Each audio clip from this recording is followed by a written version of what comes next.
All right, guys. Before I really introduce the next topic, I want to start off with a bit of motivation. So,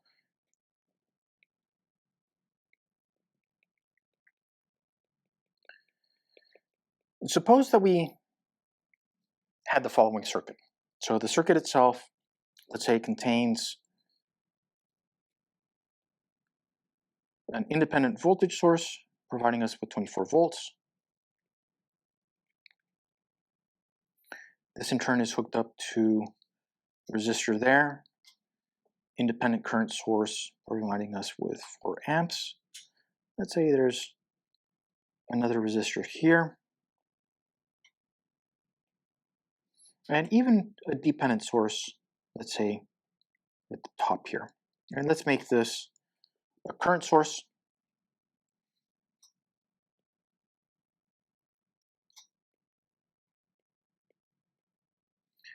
That depends on a current Ix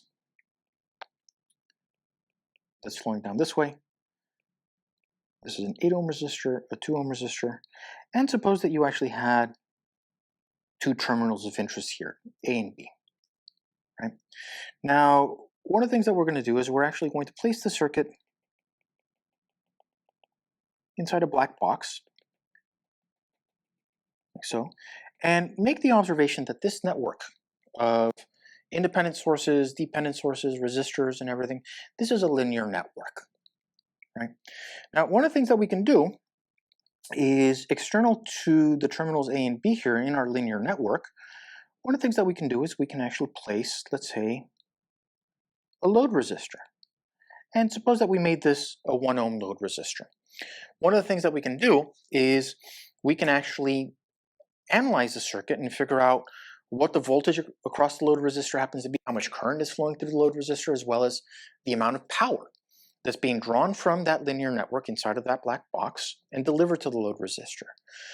However, notice that kind of a significant problem arises if, let's say, we change this load resistor from having a value of 1 ohm, let's say that we changed it slightly to a 10 ohm resistor, or maybe a 100 ohm resistor. When it comes to the circuit analysis techniques that you've developed up until now, each one of those problems is significantly different than the other. Every time you change out that load resistor, you have to go back and change all of the equations that you've set down in order to analyze that circuit. So each problem is completely separate from the other problem as you're changing out that load resistor, right? So reanalyzing this entire circuit, especially when the circuit inside of the linear network is extremely large, it becomes a significant problem. And the question is, can we replace this big linear network circuit with another equivalent circuit that happens to be simpler than the one that we have there, so that every time we change this load, rather than analyzing the circuit with all of these other components, we can actually analyze that circuit in its simpler yet equivalent way. And it turns out that we can. We can actually replace any linear network whatsoever with what they call its Thevenin equivalent. So that's the topic for today. The topic is the concept of a Thevenin equivalent circuit.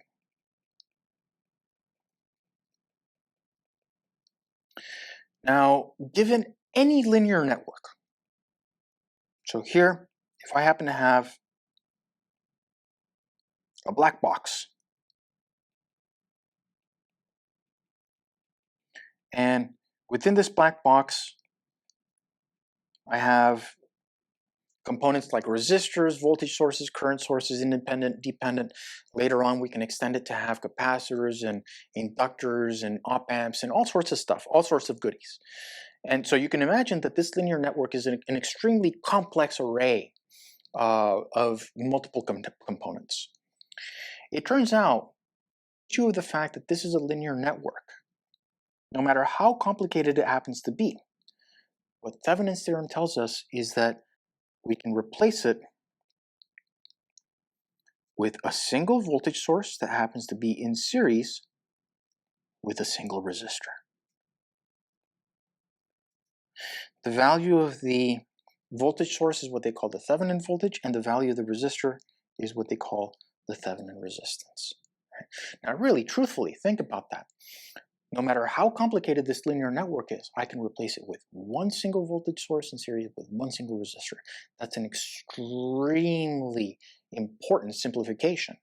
So this entire circuit that's up here inside this linear network, right, I can replace with one voltage source that's in series with one resistor, and rather than analyzing this large circuit up here, all I have to do is replace it with a much simpler one, and then I can actually simplify my analysis greatly.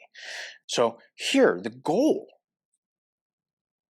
and this is the major goal, is for any given linear network, we want to find, first and foremost, well, what is the Thevenin voltage?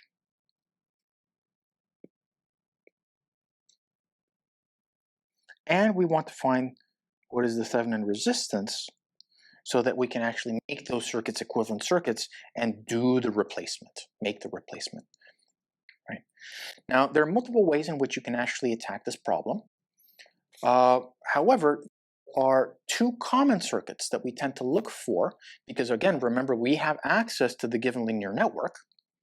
There are two common circuits that we look for that will allow us to find the Thevenin voltage and the Thevenin resistance such that we can replace that linear network with the Thevenin equivalent. And the two circuits that we're going to look at to find these, the first one is what we call the open circuit. And given the open circuit, one of the things that we're going to do is we're going to find what we call the open circuit voltage. And the second circuit that we're actually going to take a look at is going to be what we call the short circuit. And by looking at the short circuit, given the linear network, we're going to find what we call the short circuit current. And given these two parameters, we can then find the unique Thevenin equivalent to the given linear network. So let's see how to do that. Let's talk first and foremost about the open circuit. So for the open circuit,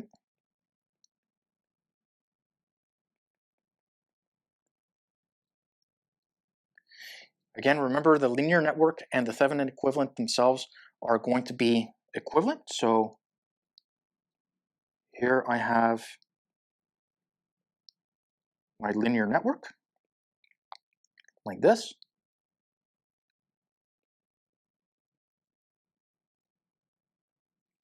And my Thevenin equivalent consists of a voltage source in series with a resistor. Right? Now, one of the things that you can clearly see is if you happen to have an open circuit at the terminals A and B, right? Very clearly, you cannot have any current that happens to be flowing on the external side going from A to B, right? So the current that is flowing out this way happens to be zero. And notice that it happens to match with the current that flows out this way with the Thevenin equivalent, right? However, there is a non-trivial voltage called the open circuit voltage between the terminals A and B, like so over here. So over here, since these are equivalent circuits, there is an open circuit voltage over here that we can find. Now, this is the key. Given the linear network, we can find, not looking at the Thevenin equivalent, but we can find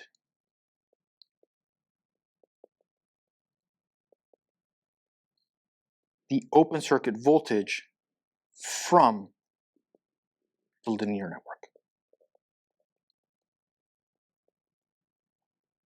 So here, this is something that as a problem we found. And you can use any technique of circuit analysis given the linear network. You can use any technique at your disposal in order to find that. So you can use the node voltage, mesh current, anything that you want. Right. Now, in terms of what we're looking for over on the opposite circuit, well, we know that the current flowing on the external part and going from A to B out here, well, that's 0. Why? Because it's an open circuit. That also means that the current flowing through the resistor is 0, which also means that the voltage across the resistor is 0. And this is again because this current is 0, right? And one of the things that I can do is I can define a loop around this. So I'm going to use KVL around the loop.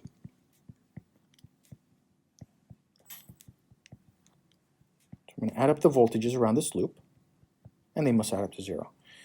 If I start over here and I move around this way like so, well, I first encounter the Thevenin voltage, so into KVL goes minus the Thevenin. I then go through this resistor, but there is no voltage across it because there's no current. And then I go through the external side of that, and I'm going through positive open circuit voltage. That's equal to 0. Notice that I can solve for the Thevenin voltage, and that is equal to the open circuit voltage. This is the first result that we wanted. So if in the given linear network I can find the open circuit voltage that will be equal to the Thevenin voltage that I need over here to create the Thevenin equivalent.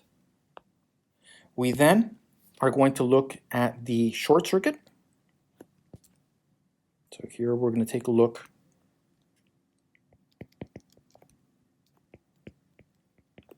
at the short circuit. So we're given the linear network, and it's the same one as previously. Has two terminals A and B.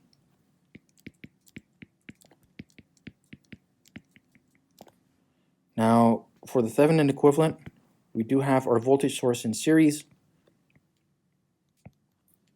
with a Thevenin resistor, like this, terminals A and B. And if I place a short circuit across this, there is going to be a certain amount of current that flows through there externally from A to B. This is what we call the short circuit current. And it is this, given the linear network, that we're actually going to end up finding. So we're going to find the short circuit current given the linear network. So it's something that we will find. It's something that we will have a value for. Now, in terms of the Thevenin equivalent, that means that over here, we're going to short circuit this as well, and there is going to be that short circuit current that flows externally through there. Right? And notice that this short circuit current, because the voltage source is in series with the resistor, right, it should be very, very, very clear that this short circuit current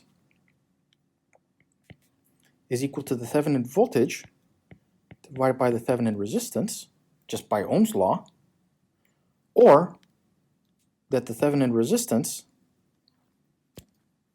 just by rearranging this equation, is the Thevenin voltage divided by the short circuit current. But again, we found that the Thevenin voltage is the open circuit voltage divided by the short circuit current. This is the last piece of the puzzle that we actually needed. Let me write it out cleanly. That Thevenin resistance will be the open circuit voltage divided by the short circuit current. This was the second piece of the puzzle that we actually needed in order to find our original Thevenin equivalent. Now, keep in mind, this process is lengthy. It's not a simple process. In fact, whenever you actually go to one of the circuits, the linear network, and you find the open circuit voltage, you cannot use any result from that calculation in order to find the short circuit current. There are two separate circuits given the linear network that you will be using in order to find the open circuit voltage. That will be the Thevenin voltage, to find the short circuit current, and then based on this last equation, you can then find the Thevenin resistance. I know that it seems, again, like a lengthy process, but we will have plenty of examples that we can go through in order to show you how to go about finding the Thevenin equivalent. Thank you for watching, and I'll see you for the next video.